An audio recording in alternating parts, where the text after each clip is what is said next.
All right, so today I'm going to be teaching the steep spiral commercial maneuver. And for the sake of this video, the plane is going to be a Piper Arrow 3, right? Complex airplane with the retractable landing gear. So a steep spiral is basically a um, descending turn while maintaining a constant radius around a certain point, right? So you're spiraling down over a certain point. And the purpose of this in a real world scenario, could be maybe you lose your engine and you're over, a runway or a nice field that you want to land on. So you want to spiral down while maintaining a constant radius around that point. So you're not too far when you get down there to set up properly for landing.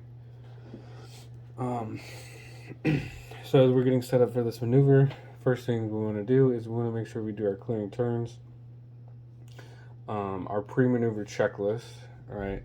So we want to make sure we clear the area, get the pre-maneuver checklist done, and we have a suitable landing area at all times. So a lot of times, sometimes if you're at you're practicing this over like an uncontrolled, not busy field, your your landing area might be the runway that you're using, right? The airport that you're using. But a lot of times, just for practice, we do this maneuver just out in the middle of nowhere. So your ground point might be a house, a little abandoned shack or something, or a lake, something like that.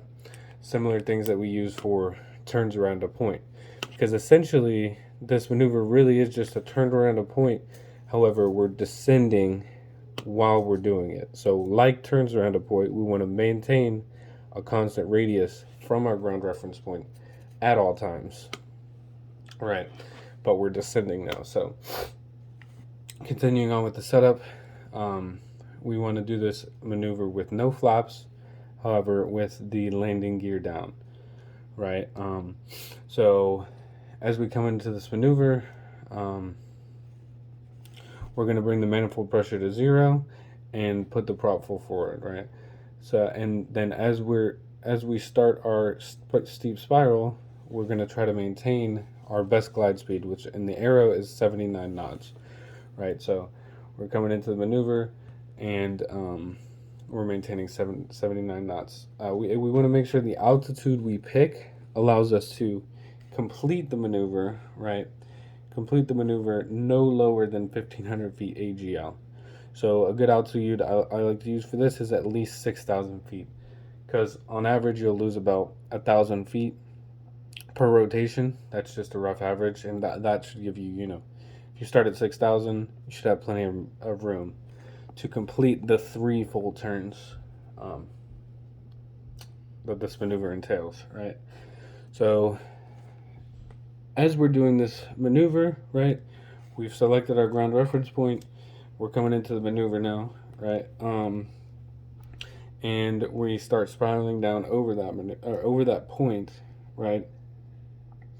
So we want to make sure that we are aware of how the wind is going to affect our ability to maintain that constant radius, right? So if we have the wind, for this example, coming from this way, right?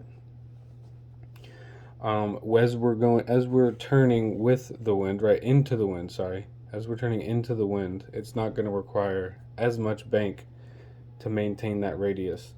Whereas as we transition into the part of the maneuver where we have a tailwind, which it would be this part of the maneuver, we are going to need more bank to maintain that constant radius. So another thing we need to take note of is after each rotation, we need to clear the engine. So it's done with the manifold pressure back to 0, but as we complete this first rotation and we come back to our original heading, we want to clear the engine, which means basically you just add power and then take it back out again. And this is just basically to protect the spark plugs from fouling, protect the engine, right? Because it's not good for the engine to idle at 0 manifold pressure for too long. So that's another thing we want to keep note of. So we go about this maneuver, we continue going down, make sure that we're maintaining our best glide and a constant radius. And we're going to do 3 full rotations before rolling out wings level on our original heading at an altitude greater than or equal to 1,500 feet. Right, so that is the basic way, the basic explanation of this maneuver, right, and how to fly it. Some of the standards to complete this maneuver for a commercial pilot is we want to make sure we do 360-degree turns, right? If you only do 2 turns, 1 turn and 4 turns, then that's not doing this maneuver right. We want to make sure we never exceed 60 degrees of bank, and we maintain our best glide speed, right, or whatever airspeed it is for the maneuver. In this case, 79 plus or minus 10 knots, and we roll out on a heading that is plus or minus 10 of our original heading, right? And another standard is completing the maneuver no lower than 1,500 feet, AGL, like we talked about.